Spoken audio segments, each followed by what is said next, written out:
नमस्कार दोस्तों, स्वागत करते हैं आप सभी का आपके आरोही यूट्यूब चैनल पर। आप देख रहे हैं आधुनिक इतिहास में प्रमुख किसान संघर्ष या औपनिवेशिक काल के प्रमुख किसान संघर्ष।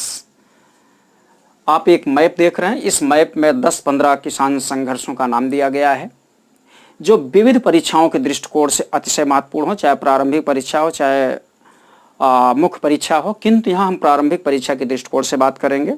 मेंस में भी फलदायी होगा, किंतु जब हम मेंस पर के टॉपिक को कवर करेंगे तो वहाँ बहुत सारी बातें आपसे होंगी।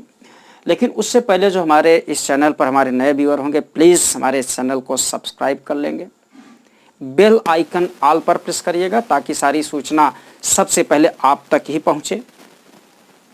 लाइक कमेंट ज़रूर करिएगा, आपके कमेंट का मुझे इंतज़ार रहेगा। अब आइए हम सीधे अपने टॉपिक पर चर्चा करते हैं। देखें, ये मैप है, हम थोड़ा हट जाएं और आप लोग स्क्रीनशॉट ले लें ताकि आगे जो चार्ट के माध्यम से हम किसान संघर्ष को पढ़ें, इतिहास को पढ़ें, तो आपको सारी चीज़ें अस्पष्ट रहें। स्क्रीनशॉट ले लीजिए, फिर हम बात करते हैं।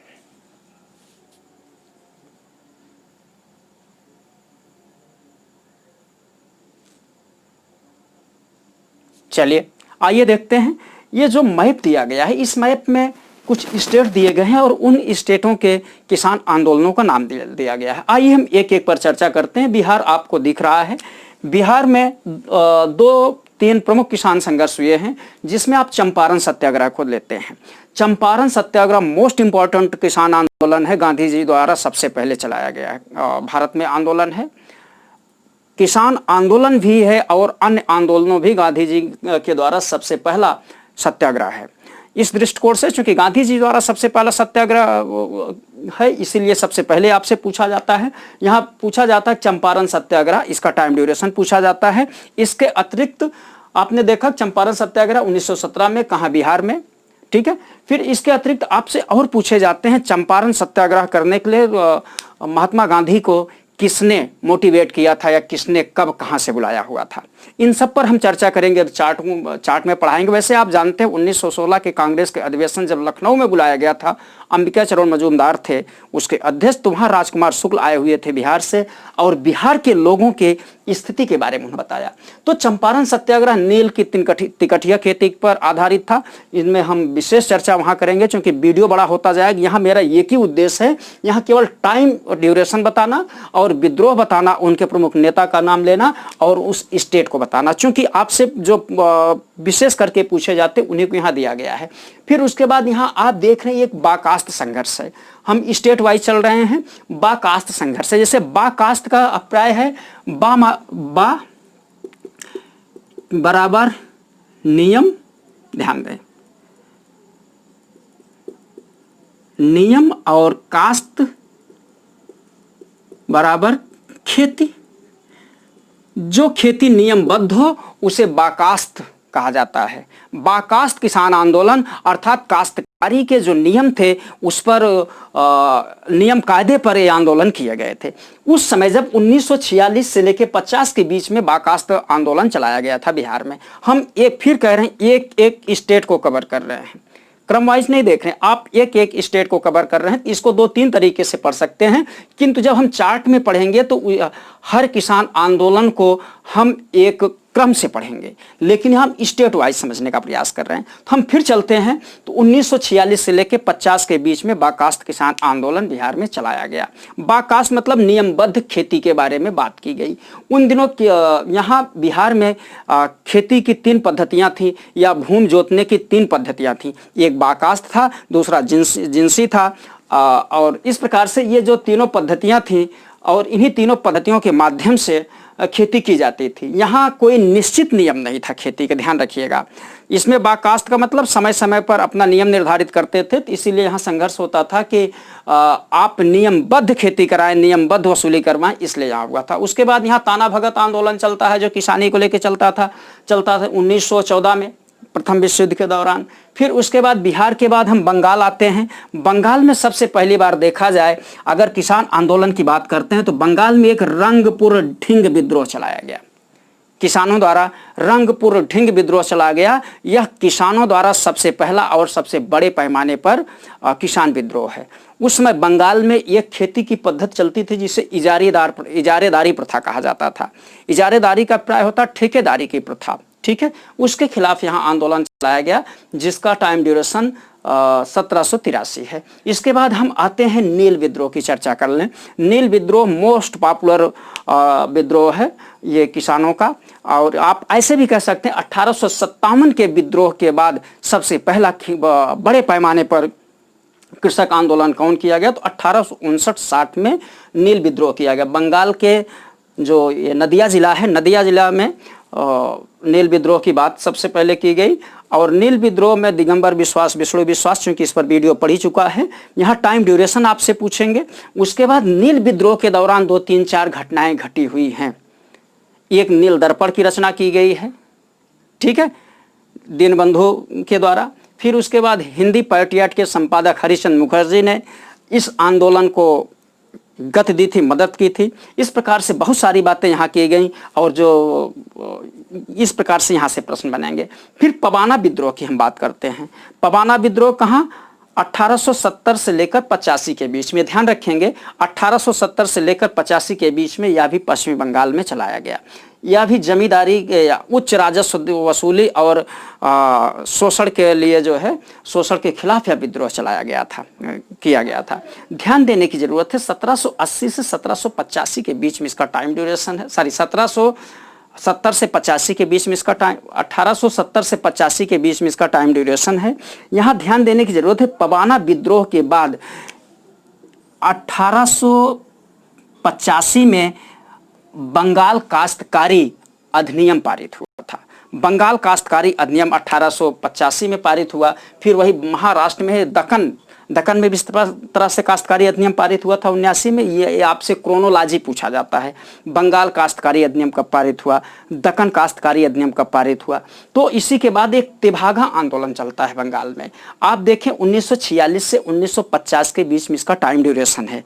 ध्यान रखिएगा, यह वह समय है जब द्वितीय विश्व युद्ध की समाप्ति हुई थी और ये आंदोलन वामपंथ से प्रभावित थे। ध्यान देने की जरूरत है, तेभागा मतलब 1/3, ते माने 3, भागा मीन्स भाग। यहाँ ध्यान देने की जरूरत है, तेभागा आंदोलन त्रिपुरा के हसनपुर से शुरुआत हुआ। इसकी शुरुआत त्रिपुरा के हसनपुर से हुआ, वहाँ से धीरे धीरे प्रसारित होकर बंगाल पहुँचा, नोआखाली के क्षेत्र में पहुँचा। जिस समय आप इसका टाइम ड्यूरेशन देख रहे हैं 1946 से 1950 के बीच में, ध्यान रखेंगे 1946 से 1950 के बीच में, इसी समय बंगाल में नोआखाली दंगा भी हो रहा था जो एक सांप्रदायिक दंगा था, ध्यान देने की जरूरत है। लेकिन इस तेभागा आंदोलन में हिंदू मुसलमान दोनों किसान साथ में रहे और सांप्रदायिक रुख इनके द्वारा नहीं अख्तियार किया गया। अर्थात यहाँ खेती की जो बटाई की दर थी, तेभागा मतलब 1/3 भाग ये जमींदार लेगा और 2/3 भाग ये क्या कहते हैं किसान लेंगे, इस पर था। फिर तेलंगाना में किसान आंदोलन चलाया गया, तेलंगाना आंध्र प्रदेश 1946 से 51 के बीच में। ये सबसे लंबे दौर का किसान आंदोलन रहा।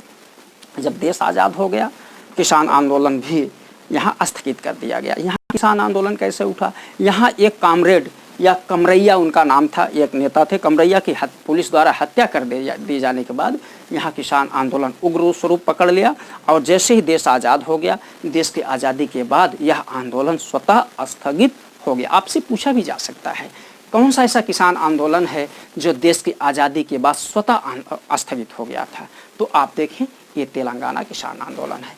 हम चलते हैं फिर केरल। केरल में एक मोपला किसान विद्रोह होता है, ये मोस्ट इम्पॉर्टेंट है, कई बार पूछा गया है। 1835 से लेकर 1921 के बीच में छिटपुट ये चलता रहा, लेकिन 1921 और 22 के दौर में यह आंदोलन विशेष गति अख्तियार कर लिया या हिंसक स्वरूप अख्तियार कर लिया।